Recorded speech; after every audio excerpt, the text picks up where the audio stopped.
Assalamualaikum warahmatullahi wabarakatuh.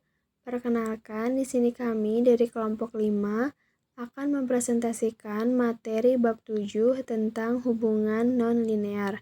Di sini kami beranggotakan 5 orang yang terdiri dari Aldi Nudrin, Diva Fadilah, Rifa Maulia, Siti Alisa Putri Azahra, dan juga Cindy Aprilianti. Nama saya Linurdin dengan NPM 2024 1610 164. Saya akan menjelaskan 7.1 fungsi kuadrat. Fungsi kuadrat atau fungsi berderajat 2 ialah fungsi yang pangkat tertinggi dari variabelnya adalah pangkat 2. Bentuk umum persamaan kuadrat adalah Y sama dengan A tambah BX tambah CX pangkat 2 Terus CO gambar dari suatu fungsi kuadrat dapat berupa salah satu dari 4 kemungkinan bentuk potongan kerucut atau lingkaran atau elips, hiperbola atau parabola. Selanjutnya saya akan membacakan materi 7.1.2 lingkaran. Lingkaran secara geometri ialah tempat kedudukan titik-titik yang berjarak tetap terhadap sebuah titik tertentu yang disebut pusat jarak titik tersebut terhadap pusat disebut jari lingkaran. Nah, di sini juga ada rumus lingkarannya, yaitu ada X min I pangkat 2 tambah Y min J pangkat 2 sama dengan R pangkat 2. Dan di sini juga ada contoh penyelesaiannya atau contoh soalnya. Dan di sini juga saya akan bacakan materi 7.1.3 elips. Elips ialah tempat kedudukan titik yang jumlah jaraknya terhadap fokus lalu konstan. Sebuah elips mempunyai dua sumbu simetri yang saling tegak lurus. Yang panjang disebut sumbu mayor, sedangkan yang pendek disebut sumbu minor. Fokus elips ialah seberang titik yang terletak pada sumbu elips. Titik potong antara sumbu-sumbu sebuah elips merupakan pusat elips yang bersangkutan. Nah, di sini juga ada rumus elips yaitu X min I pangkat 2 per N pangkat 2 tambah Y min J pangkat 2 per R2 pangkat 2 sama dengan 1. Dan di sini juga ada contoh penyelesaian soalnya. Hiperbola 7.1.4. Apa sih itu hiperbola? Nah, hiperbola itu ialah tempat kedudukan titik yang perbedaan jaraknya terhadap dua fokus selalu konstan. Sebuah hiperbola mempunyai dua sumbu simetri yang saling tegak lurus dan sepasang asimptot. Perpotongan antara sumbu-sumbu simetri antara asimptot ini merupakan pusat hiperbola. Sumbu simetri yang memotong hiperbola disebut sumbu lintang atau bisa disebut transverse aksis. Sumbu lintang ini dapat berupa garis yang sejajar dengan sumbu min X atau sejajar dengan sumbu min Y tergantung pada bentuk hiperbolanya. Dan di sini juga ada rumus hiperbola. Dan di sini juga ada contoh soalnya. Nah, contoh pertama, tentukan titik pusat atau titik fokus dan titik puncak dari hiperbola dengan persamaan 4x pangkat 2 min 9y pangkat 2 sama dengan 36. Nah, hasil ini dapat dari mana sih? Nah, di sini juga ada pembahasannya. 4x min 2 sama dengan 4x pangkat 2 min 9y pangkat 2 sama dengan 36. Nah, kita kebawakan lagi. Ada 4x pangkat 2 per 36 min 9y pangkat 2 atau 36 sama dengan 36 per 36. Terus ada X akar pangkat 2 per 9 min Y2 per 4 sama dengan 1. Berdasarkan persamaan hiperbola di atas diketahui X sama dengan 0, Y sama dengan 0, A pangkat 2 sama dengan 9 atau A sama dengan 3, B pangkat 2 sama dengan 4 atau B sama dengan 2, C pangkat 2 sama dengan 9 min 4 sama dengan 5 atau C sama dengan akar 5. Maka titik pusat X atau Y sama dengan 0,0. Perkenalkan, nama saya Siti Alisa Putri Al-Zahra dengan NPM 20241610-141. Di sini saya akan menjelaskan materi dari parabola sampai fungsi biaya. Yang pertama yaitu tentang parabola. Parabola ialah tempat kedudukan titik-titik yang berjarak sama terhadap sebuah titik fokus dan sebuah garis lurus yang disebut direktris. Setiap parabola itu mempunyai sumbu simetri dan sebuah titik ekstrim. Sumbu simetri parabola dapat berupa garis yang sejajar dengan sumbu vertikal min Y atau berupa garis yang sejajar dengan sumbu horizontal min X.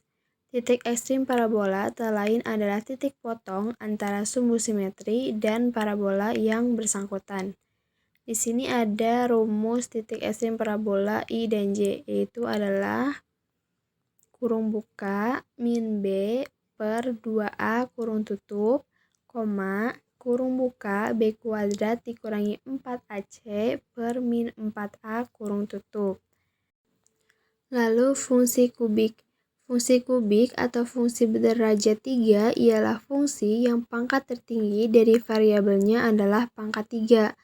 Bentuk umum persamaan fungsi kubik ialah Y sama dengan A ditambah BX ditambah CX kuadrat ditambah DX kuadrat. Ada contoh soalnya di sini, yaitu tentukan himpunan penyelesaian dari persamaan pangkat 3 berikut ini. X pangkat 3 dikurangi 7X kuadrat ditambah 10X sama dengan 0. Jawabannya, X pangkat 3 dikurangi 7X kuadrat ditambah 10X sama dengan 0. X kurung buka X kuadrat dikurangi 7X ditambah 10 kurung tutup sama dengan 0. X kurung buka X dikurangi 2 kurung tutup X dikurangi 5 sama dengan 0. Jadi X-nya itu sama dengan 0, atau X sama dengan 2, atau X sama dengan 5.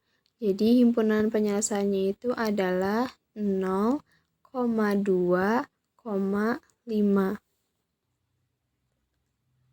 Penerapan ekonomi pada permintaan, penawaran, dan keseimbangan pasar, yaitu selain berbentuk fungsi linear, permintaan dan penawaran dapat pula berbentuk fungsi non-linear.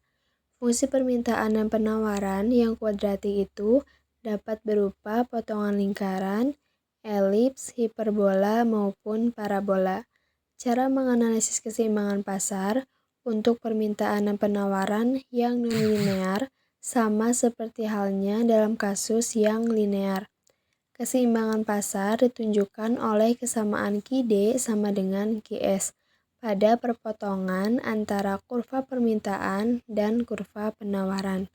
Di sampingnya itu ada rumus keseimbangan pasar, yaitu QD sama dengan QS. QD-nya itu sama dengan jumlah permintaan, QS-nya itu jumlah penawaran, E-nya itu titik keseimbangan, PE-nya itu harga keseimbangan, QE-nya itu jumlah keseimbangan. Fungsi biaya. Selain pengertian biaya tetap, biaya variabel dan juga total, dalam konsep biaya dikenal pula pengertian biaya rata-rata atau average cost dan biaya marginal atau marginal cost. Biaya rata-rata ialah biaya yang dikeluarkan untuk menghasilkan tiap unit produk atau keluaran, merupakan hasil bagi biaya total terhadap jumlah keluaran yang dihasilkan. Adapun biaya marginal ialah biaya tambahan yang dikeluarkan untuk menghasilkan satu unit tambahan produk. Di sampingnya terdapat contoh rumus-rumusnya, yaitu biaya tetap FC sama dengan K, K-nya itu adalah konstanta, biaya variabel yaitu FC sama dengan J, kurung buka Q, kurung tutup. Biaya total sama dengan C sama dengan FC ditambah VC sama dengan K ditambah F kurung buka Q kurung tutup sama dengan C kurung buka Q kurung tutup. Biaya tetap rata-rata yaitu AFC sama dengan FC per Q. Biaya variabel rata-rata yaitu AVC sama dengan VC per Q. Biaya rata-rata yaitu AC sama dengan C per Q sama dengan AFC ditambah AVC. Biaya marginal yaitu MC sama dengan segitiga C per segitiga Q. Nama saya Rieva Mauliana Nuriani dengan NPM 2024 1610 158. Fungsi penerimaan. Bentuk fungsi penerimaan total yang nonlinear pada umumnya berupa sebuah persamaan parabola terbuka ke bawah. Ini merupakan bentuk fungsi penerimaan yang lazim dihadapi oleh seorang produsen yang beroperasi di pasar monopoli. Sedangkan fungsi penerimaan total yang linear, sebagaimana dikenalkan pada seksi 656 di depan, merupakan fungsi penerimaan yang dihadapi oleh seorang produsen yang beroperasi di pasar persaingan sempurna. Contoh soal, fungsi penerimaan yang dihadapi oleh seorang produsen monopolis ditunjukkan oleh P sama dengan 900 dikurang 1,5 Q. Bagaimana persamaan penerimaan totalnya? Berapa besarnya penerimaan total jika terjual barang sebanyak 200 unit dan berapa harga jual per unit? Hitunglah penerimaan marginal dari penjualan sebanyak 200 unit menjadi 250 unit. Tentukan tingkat penjualan yang menghasilkan penerimaan total maksimum dan besarnya penerimaan total maksimum tersebut. Cara penyelesaiannya, P sama dengan 900 dikurang 1,5 Q, R sama dengan Q dikali P sama dengan 900 Q dikurang 1,5 Q pangkat 2. Jika Q sama dengan 200, R sama dengan 900 dikali 200 dikurang 1,5 dikali 200 pangkat 2 sama dengan 120.000. P sama dengan 900 dikurang 1,5 dikali 200 sama dengan 600. P sama dengan R dibagi Q sama dengan 120.000 dikurang 200 sama dengan 600. Atau jika Q sama dengan 250, R sama dengan 900 dikali 250 dikurang 1,5 dikali 250 pangkat 2 sama dengan 131.250. MR sama dengan segitiga R dibagi segitiga Q sama dengan 131.250 dikurang 120.000 dibagi 250 dikurang 200 sama dengan 225. R sama dengan negatif 1,5 Q pangkat 2 ditambah 900 Q. R maksimum pada Q sama dengan min B dibagi 2A sama dengan 900 dibagi min 3 sama dengan 300. Jadi besarnya R maksimum sama dengan min 1,5 dikali 300 pangkat 2 ditambah 900 dikali 300 sama dengan 135.000. Keuntungan, kerugian, dan pulang pokok. Tingkat produksi Q1 dan Q4 mencerminkan keadaan pulang pokok, sebab penerimaan total sama dengan pengeluaran atau biaya total. R sama dengan C. Area di sebelah kiri Q1 dan di sebelah kanan Q4 mencerminkan keadaan rugi, sebab penerimaan total lebih kecil daripada pengeluaran total. R lebih kecil daripada C. Sedangkan area di antara Q1 dan Q4 mencerminkan keadaan untung, sebab penerimaan total lebih besar daripada pengeluaran total. R lebih besar daripada C. Tingkat produksi Q2 mencerminkan tingkat produksi yang memberikan penerimaan total maksimum. Contoh soal, penerimaan total yang diperoleh sebuah perusahaan ditunjukkan oleh persamaan R sama dengan min 0,10 Q pangkat 3 ditambah 20 Q. Sedangkan biaya total yang dikeluarkan C sama dengan 0,25 Q pangkat 3 dikurang 3 Q pangkat 2 ditambah 7 Q ditambah 20. Hitunglah profit perusahaan ini jika dihasilkan dan terjual barang sebanyak 10 dan 20 unit. Penyelesaiannya, R sama dengan R dikurang C sama dengan min 0,10 Q pangkat 2 ditambah 20 Q dikurang 0,25 Q pangkat 3 ditambah 3 Q pangkat 2 dikurang 7 Q dikurang 20. R sama dengan min 0,25 Q pangkat 3 ditambah 2,90 Q pangkat 2 ditambah 13 Q dikurang 20. Q sama dengan 10, R sama dengan min 0,25 dikali 1000 ditambah 2,90 dikali 100 ditambah 13 dikali 10 dikurang 20 sama dengan min 250 ditambah 290 ditambah 130 dikurang 20 dikurang 150 atau keuntungan. Q sama dengan 20, R sama dengan min 0,25 dikali 8.000 ditambah 2,90 dikali 400 ditambah 13 dikali 20 dikurang 20 sama dengan 2.000 ditambah 1.160 ditambah 260 dikurang 20 sama dengan min 600 atau kerugian. Fungsi utilitas. Fungsi utilitas menjelaskan besarnya utilitas atau kepuasan kegunaan yang diperoleh seseorang dari mengkonsumsikan sesuatu barang atau jasa. Pada umumnya, semakin banyak jumlah suatu barang dikonsumsi, semakin besar utilitas yang diperoleh. Kemudian mencapai puncaknya atau titik jenuh pada jumlah konsumsi tertentu. Sesudah itu justru menjadi berkurang atau bahkan negatif bila jumlah barang yang dikonsumsi terus-menerus bertambah. Contoh soal fungsi utilitas. Berapakah kepuasan total yang diperoleh konsumen apabila ia membeli barang tertentu dengan harga Rp4 per unit dan fungsi kepuasan total konsumen adalah TU sama dengan 10 Q 0,2 Q2. Cara penyelesaiannya MU sama dengan DTU dq maka MU sama dengan 10 negatif 0,4 Q. P sama dengan 10 kurang 0,4 Q. Jika P sama dengan 4, maka 4 sama dengan 10 dikurang 0,4 Q. Q sama dengan 15. Kepuasan total yang diperoleh konsumen dengan membeli 15 unit barang adalah TU sama dengan 10 dikali 15 dikurang 0,2 dikali 15 pangkat 2 sama dengan 150 dikurang 45 yaitu 105. Jadi kepuasan total yang diperoleh konsumen diukur dalam uang adalah Rp105. Fungsi produksi. Bentuk fungsi produksi total atau total produk P yang nonlinear pada umumnya berupa sebuah persamaan kubik yang mempunyai titik belok dan sebuah titik puncak. Produk total merupakan fungsi dari jumlah masukan input faktor produksi yang digunakan.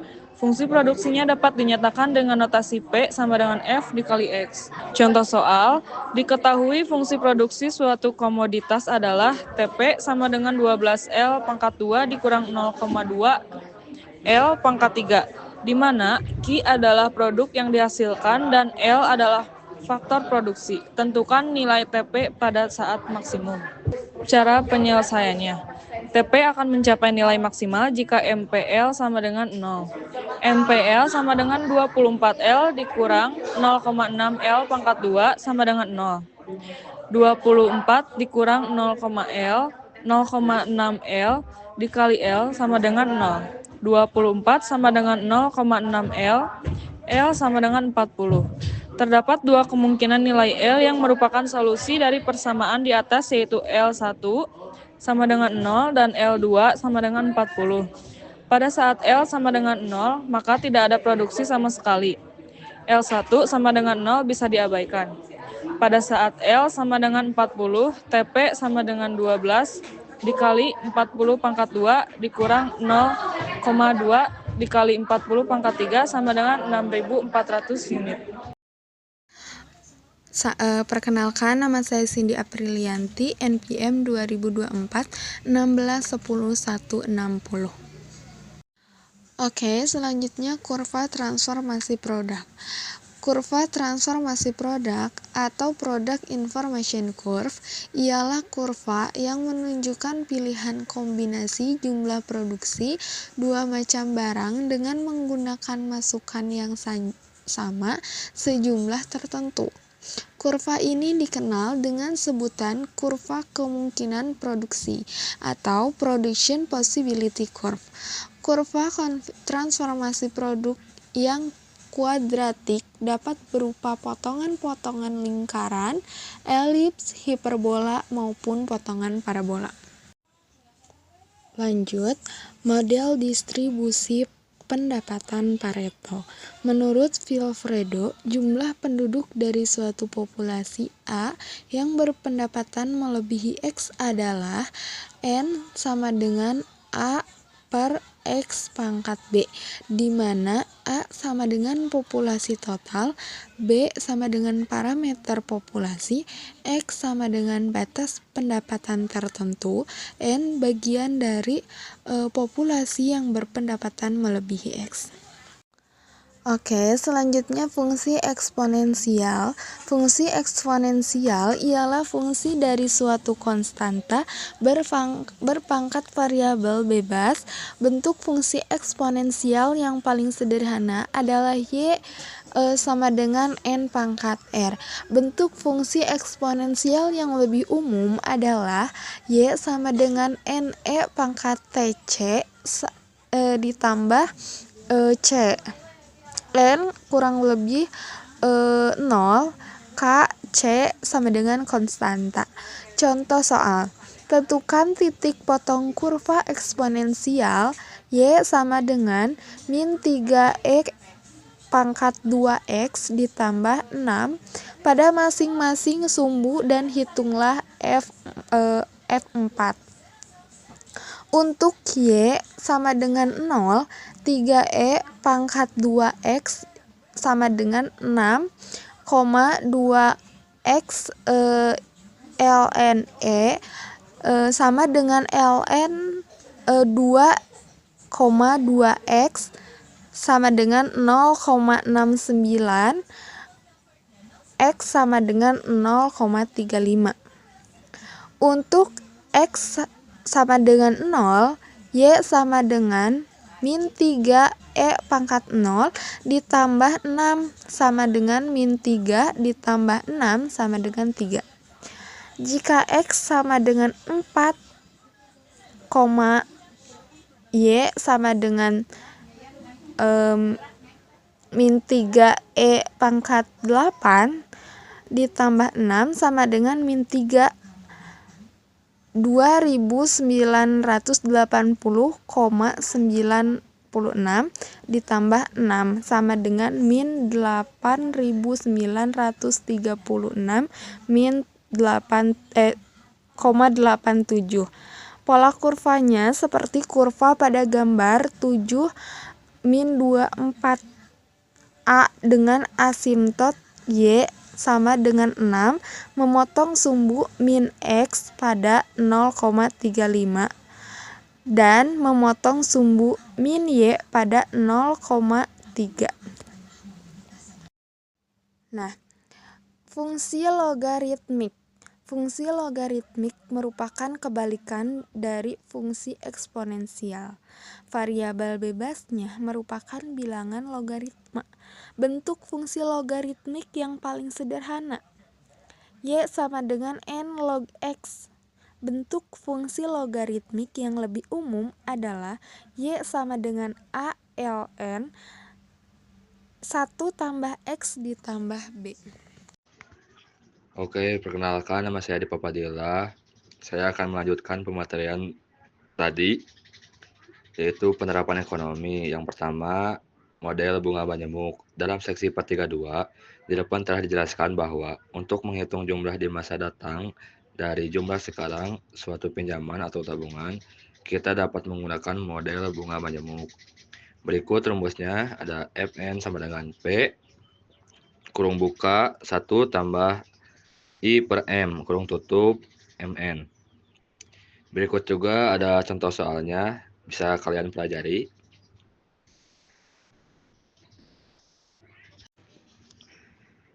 Selanjutnya ada model pertumbuhan. Model pertumbuhan penduduk yang diperkenalkan dalam seksi 433 di depan yakni P, T sama dengan P1, R, T kurang 1 atau bisa R sama dengan 1 tambah R. Talian juga merupakan bentuk fungsi eksponensial dengan P, T jumlah penduduk sebagai variabel berikut dan T waktu sebagai variabel bebas. Model semacam ini tidak saja relevan bagi penaksiran variabel kependudukan, tetapi juga dapat diterapkan untuk menaksir variabel-variabel lain berkenan dengan pertumbuhannya.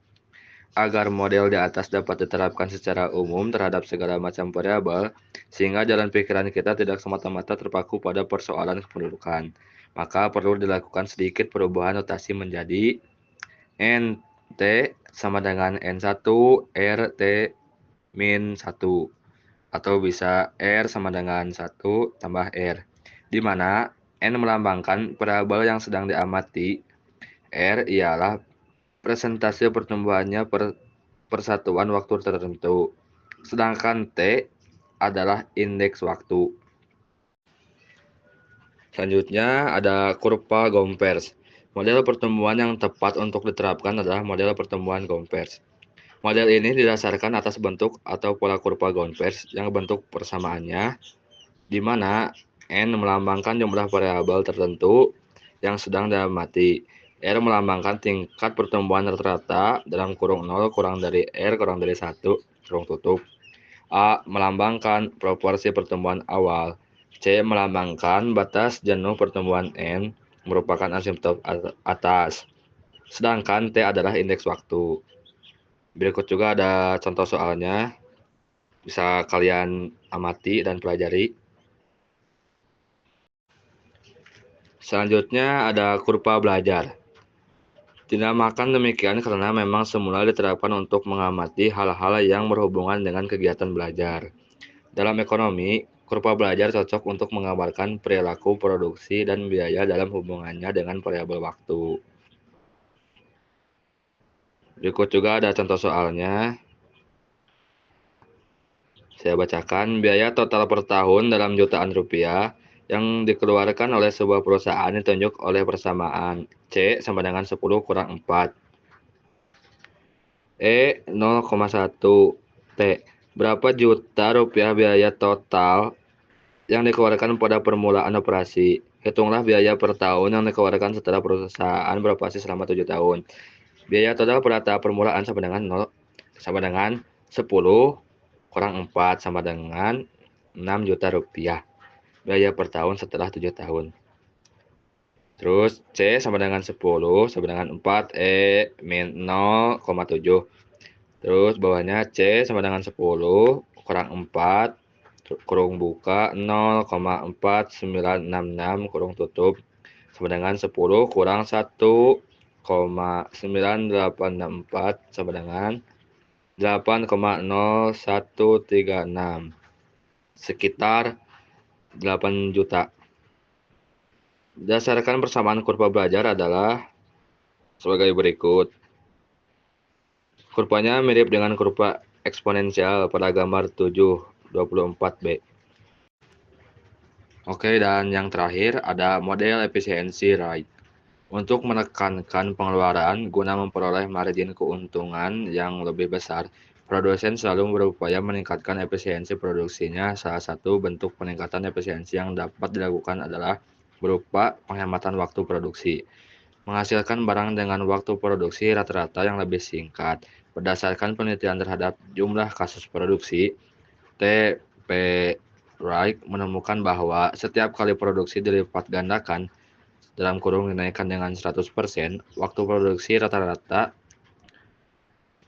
kumulatif berkurang dengan 1 min R persen, di mana R adalah tingkat efisiensi waktu produksi. Dengan demikian, dalam kurung 1 min R tak lain menunjukkan persentase waktu rata-rata yang berhasil dihemat dari pelipat gandaan produksi. Oke, cukup sekian beberapa materi yang bisa kita sampaikan. Semoga bisa bermanfaat bagi kita semua. Dan apabila ada kesalahan, mohon untuk dimaafkan. Wassalamualaikum warahmatullahi wabarakatuh.